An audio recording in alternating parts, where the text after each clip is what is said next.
policing the police every single day, and doing what the Charlotte County Sun newspaper and local TV stations won't do every single day.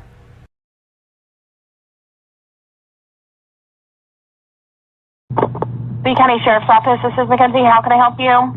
Yeah, I just saw something on TV that if I'm caught in a boat in the water, you guys are going to do what? You would have to go and look on the public website or on legov.com, and that will tell you all the information. Okay, so I'm going to be arrested or trespassed for being on the water? I mean... No, sir. They're just advising for people not to congregate in large groups or to anchor on any sandbars or areas. Right. You don't think you should concentrate, like, on real crimes? Sir, like I stated, if you have any of these questions, you can go on to the Lee County Sheriff's Office website. All right, what if I go to the beach? The beach, you are unable to go to the beach, sir. Okay, what if I go on the beach? What are you going to do? The deputy will ask you to leave, and if you refuse to leave, you will be given a $5,000 fine. By the way, do you give that, or the code enforcement does? That would be the Lee County Sheriff's Office that would give that to you. Really? Okay, what if I'm a reporter doing a story? I believe it's the same thing. Wow, I can't wait to do a story on your unconstitutional theory. Have a nice day, and I hope you get the virus. Okay, good afternoon. My name is Lieutenant Anita Iriarte. I am a public information officer with the Lee County Sheriff's Office. We're hosting this press conference today with several county leaders to discuss topics related to COVID-19 pandemic as it relates to our county. Joining us today are County Manager Roger DeJarlais, District 4 Commissioner and Chairman Brian Hammond, Lee County Sheriff Carmine Marcino, District 3 Commissioner Ray Sandelli, Sanibel Police Chief William Dalton, and LCSO Colonel Over Corrections Thomas Eberhardt. I'm going to turn it over to Lee County Sheriff Carmine Marcino. Good afternoon. Thank you for being here today. I want to open up with my thoughts, and I want to specifically thank Governor Ron DeSantis and his team. They've been 24/7 on the phone communicating with all the sheriffs in 67 counties in the state, and a tremendous help to us. I want to thank Senator Rick Scott, who I spoke to a couple times yesterday, who once again has done an amazing job. Senator Benaquisto, our mayors, and what you see here, our county commissioners and our counterparts in the police departments. What you see is a cohesive team, and that team is very proactive and determined to make certain that our top priority, and that is our #1 priority, that our residents are going to be safe in this county. I want to talk we talk about COVID. I want to talk about wants versus needs. Wants versus needs, very important, okay? We don't want to be here delivering any kind of bad message. We all want to go to the beach. We all want to go on the boats. We all want to go to the park. And we want to live our everyday lives as if this never happened, okay? But what do we need? We need you to stay home. We need you to help us be a part of that team. Every single day you can make that decision and you can help us, okay? Limit the exposure that you have to the general public, okay? You can do that by many different things, and what you do, and by washing your hands, making certain that you're social distancing, okay? These are all needs. You need to go to the supermarket because you need food. Well, when you go, buy food for a week, okay? This way you're not going to the supermarket every single day and interacting and being in close proximity with the public, okay? Wants versus needs, okay? Again, I reiterate, the safety and security of the residents of this county is my #1 priority, okay? This weekend, as we always are, but this weekend specifically, we are going to be out in full force. What does that mean? Our school resource officers, many different assets are going to be deployed. We're going to be at the boat ramps and the marinas. Okay, we know that boating is obviously a top topic for most of the people that want to go out and enjoy the boats and this and that in our waterways, okay? We will be in the marinas giving pamphlets and educational flyers out to people saying, look, we realize you can go out on your boat, But make no mistake, we need you to listen to what we need you to do. And that is adhere to the Department of Health guidelines. Social distancing, okay? Don't go on the beach, okay? Our Marine unit is going to be out there in full force, okay? Not only that, we will be in the air. So not only will we be on the ground, in the waterways, but we will be in the air with the helicopters. If we identify hot spots within this community, within this county, we are going to address them, okay? We look at it as this. We want to educate, we want to make people aware, but make no mistake, we also are a law enforcement agency and we will enforce. Education, awareness, enforcement. Now, we don't want to complicate a very difficult situation, but we can enforce, and as a last resort, we will.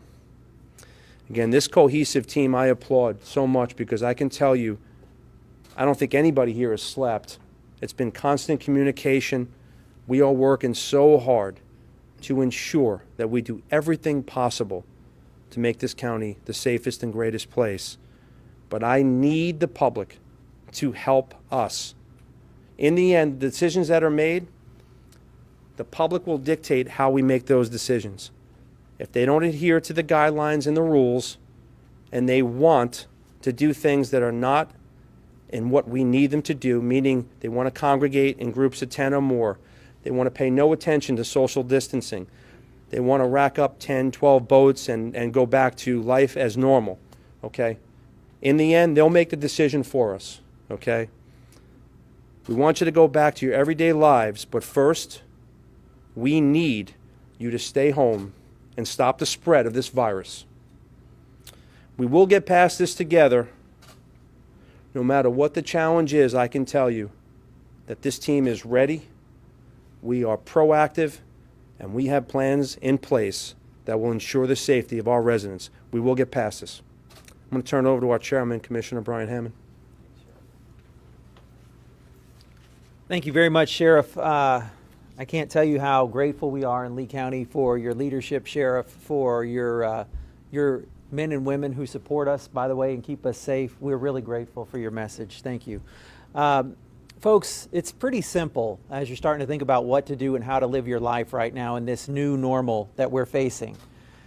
Just assume that you have it and don't want to give it to anybody else. If you start living your life like that, you're going to be able to follow the CDC recommendations, all right?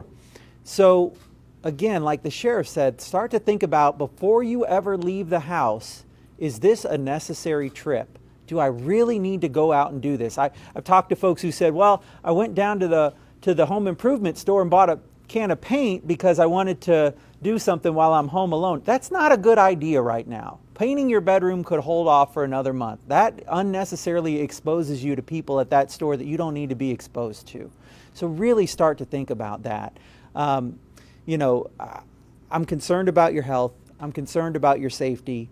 And I'm asking you to stay home. Please stay home unless it's absolutely necessary for you to leave your house. The other thing that I want to address this afternoon is we're not waiting.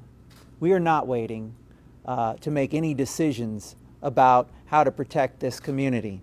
Before we even had the emergency meeting yesterday, put tremendous measures in place to try and limit people's interaction with each other and reduce the contact between people here in Lee County. And I just want to reiterate where we're at on that. Because the people who we're seeing with positive tests today, the testing is taking so long to come back that the people who we're seeing with positive tests today are actually people who were infected before we put in place many of the social distancing measures that we have in place in Lee County. Let me just remind you kind of where we're at, because people are saying to me, why would we wait to do anything? We have done a ton over the last week, and let me just tell you, churches are closed. You can't go to church anymore. Gyms are closed. Beaches are closed. Restaurant dining rooms are closed. You can't even have dinner with your friends right now. For folks who are really trying to get us to lock them in, I want you to have an understanding that you really are locked in. The arenas are closed. The stadiums are closed. The concerts are canceled. The parades are canceled. The events are canceled. Big retailers like the Edison Mall have closed. Miramar Outlets has closed. Coconut Point Mall, closed. Many retailers like clothing stores, like Bell's for instance, have closed.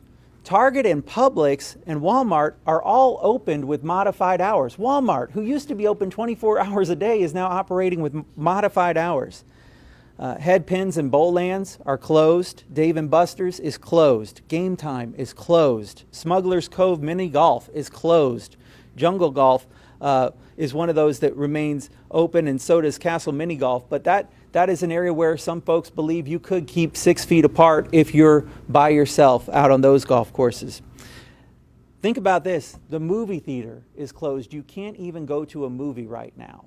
Your life has been severely restricted just since last Friday. All of these went into effect just last Friday. We haven't even had one full week yet of seeing what these restrictions have done to try and limit the spread of the virus.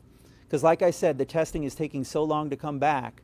The people who are showing up positive today are people who probably were infected before these restrictions went into place. I can give you an update on just how restricted people's movements have been. We're in the real-time crime center where you can access any traffic camera in the county right now. We also have a traffic operations center that can tell us what people are doing and how they're moving around in Lee County.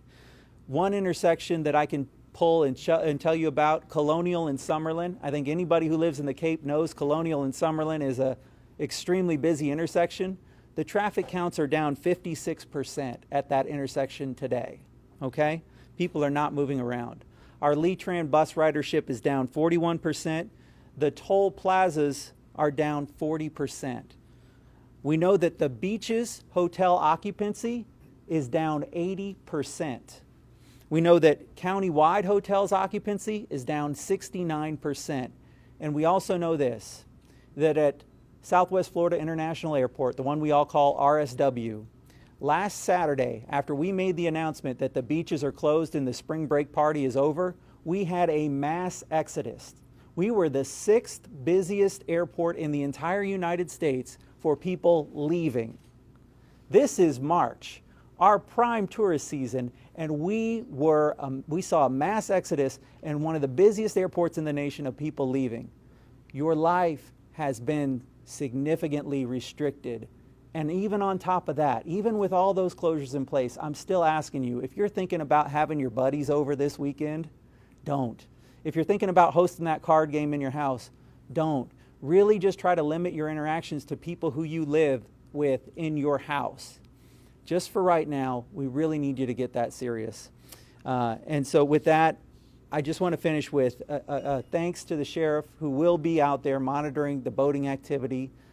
I do want people to have some opportunities to be able to keep with their own households but still not be shut into their house. And with that, I'll finish with this. Stay safe, stay healthy, and stay home. Thank you. Well, good afternoon. I just want to take a moment for a couple of things. First of all, yesterday's meeting generated a lot of input, and I want to thank everybody who took the time to reach out to us. All of that input is important to us. Whether you agree with the decisions we've made to date, it's all valued input. I want to thank you for that.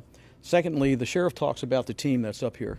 You're also part of this team here, and so we welcome you taking the time to be with us here today. And the only thing that I ask is that in the process of your reporting, which is incredibly important as this conduit between this team and the public, is that we work on fact and not fear. And the final thing is that we'll get through this when we all take individual responsibility. That's the little things that we all can do every day that band together that'll solve the problem. So as Brian said, please, every action you take, act as if you had it. And it'll be the cumulative effort that'll be the benefit to all of us. Thank you very much, and be safe.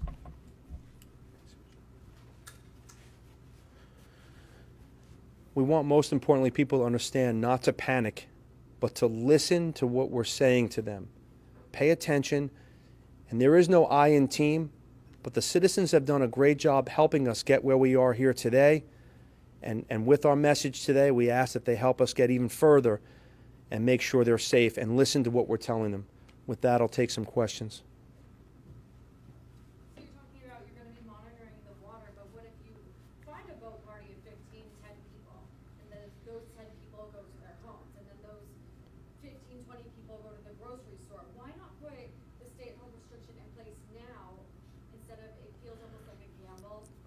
Well, when we make a decision to take away anything, okay, and that is very significant, we want to make sure we do that in an educated, factional manner. The Commissioner explained we are less than 1 week with all the new restrictions. So we want to make certain with those restrictions, we want to measure to the best of our ability to know exactly where we are, and after this weekend, make certain that we make the right decision and for the right reasons and not rush that. So I guess to piggyback off of that, how will you be addressing those groups that you That's a great question. So we're going to do it in a number of different ways. First, we always try to gain compliance through education. Education means our school resource officers will be deployed in the marinas, and we have educational pamphlets explaining what we need, not want, but what we need them to do. Social distancing, not tying up, not going on the beaches, okay? Then they go on their boat. We have the eye in the sky. Our helicopter is going to be traveling the whole entire county. If there are any hot spots or they can see, which they see everything, any groups of boats together, that gets relayed to our Marine units, and I'm personally going to be on the Marine boats with our command staff and executive command staff, and we will address it immediately through an educational process, okay? Tell them it's not acceptable, and make no mistake, at the end of the day, we are a law enforcement agency. If we don't gain compliance through education and awareness, okay, we still have the right to arrest. Now, we don't want to arrest and make a complicated situation worse. We want to help, and I got to tell you, so far, our residents have done an outstanding job helping us help them, and we're grateful for that. So, what would it take for you to arrest someone in this type of situation? you know, that's just case by case, incident by incident. Again, education, awareness as a last enforcement. It'd be incident by incident, but we can arrest if we want to, and if it gets to that level, I'm confident that so far the educational process, we have not gone that route, so I'm thankful for that. Sure. Yes. If you do make an arrest, are those going to be notice to appear? It could be either a notice to appear, or we can physically take that person to jail, either one, for a misdemeanor.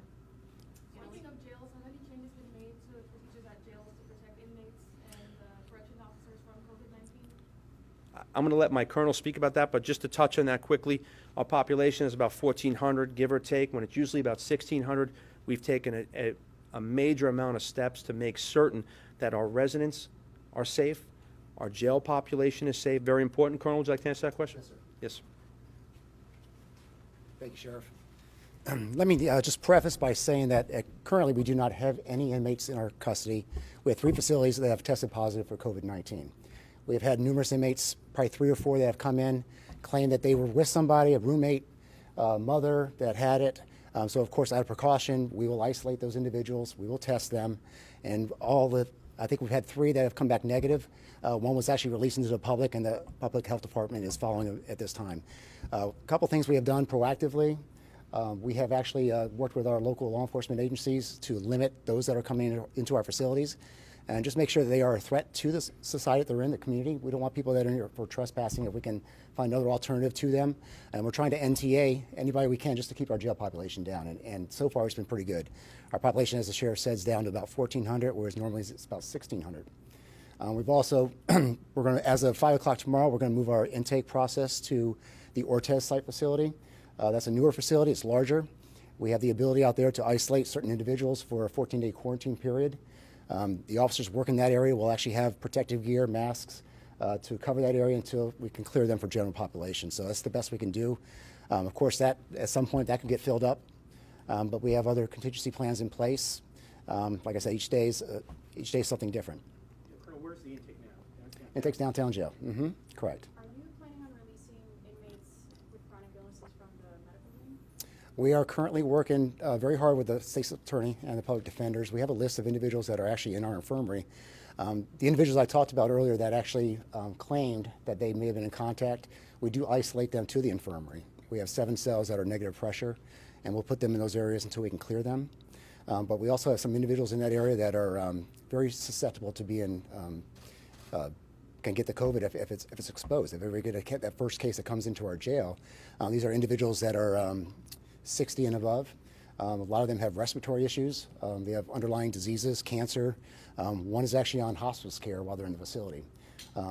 These are individuals that we have identified. We're working, like I said, closely with the state's attorney's office and the public defender to hopefully get them released in a timely manner. And these individuals do not pose a threat to the community.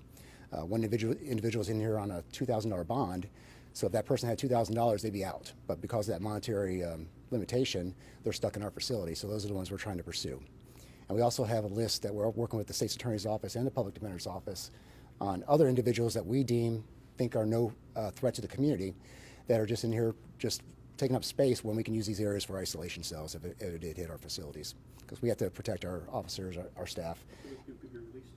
Yeah, a lot of these individuals could be released. But you got to remember, if our facilities are full, most of these individuals are going to be released to the community anyway. So jails are a very densely populated area, so we can clear them out by having this team from the Public Defender's Office and the State's Attorney's Office work together to open up some different areas so we can keep the inmates separated the best possible. Are there some who are just waiting to go to prison who may be shifted, or is that kind of on hold for now? That was placed on hold by the Department of Corrections. Okay. We had a conference call yesterday with the other sheriffs. Department of Corrections is actually going to open up their facilities, and it's actually a scheduled basis per county. We're going to be every Monday, every 3 weeks, that we can transfer up to 12 individuals. And depending on the county size and their current jail population, that will depend on how many people we can bring up at any given time. So there's a schedule, so we're not holding everybody. We have been holding everybody for the last 2 weeks, but there is a plan in place over the next month and a half, hopefully, to get our population out. Will there be a change to visitation to the jail? There already has been. That's another one of the precautions we took. We have a visitation center, which is on Ortez.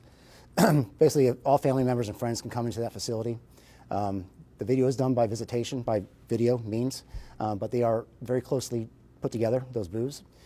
So as an abundance of caution, we kind of close that visitation center. Family and friends can actually visit via Skype from their computers at home, from their cell phone. So we're encouraging that during this time. Attorneys were limiting or suspending their entrance into the facilities, and they're actually utilizing that visitation center that was for the public, and we're spreading them out so they can actually have their visitation with their clients. Any other questions? Thank you. Folks, I want to thank you for being here today. I want to reiterate, this team is an amazing team. It's nonstop. Our communication is 24/7. We're asking you to help us get the citizens to listen to what we're asking for. We need them. They are a part of the team, and how they help us will determine how fast we get through this right now. Thanks for being here today. Appreciate it.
Hey Charlotte County, this is Charlotte County COPWATCH. I am using any video here with under fair use if you have criticism, reporting, teaching, etc. And please donate. I do not make money from YouTube, and there are different ways to donate in the video links. Thanks.